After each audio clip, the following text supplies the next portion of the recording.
اور اب خبر شامل کر لیتے ہیں سانگر سے ہمارے ڈسٹرکٹ رپورٹر مبارک علی شیخ کی رپورٹ کے مطابق ہولی کے موقع پر سیکیورٹی کے سخت انتظامات۔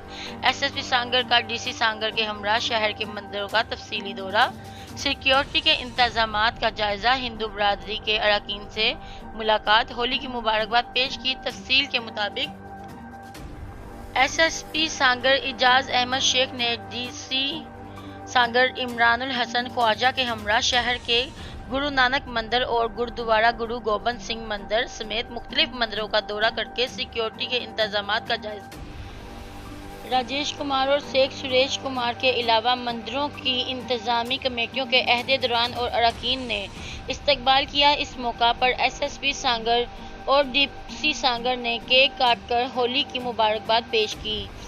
ہندو کمیونٹی اور عہدیداران کارکنان سے غیر رسمی گفتگو میں کہا کہ ہولی رنگوں کا تہوار ہے، یہ رنگ محبت اور امن کا پیغام ہے۔ ایس ایس پی کا مزید کہنا تھا کہ پاکستان کی ہندو برادری کی ملک اور دیگر افراد کے ساتھ مل کر جس طرح وطن عزیز کی ترقی میں کردار ادا کیا ہے وہ قابل ستائش ہے۔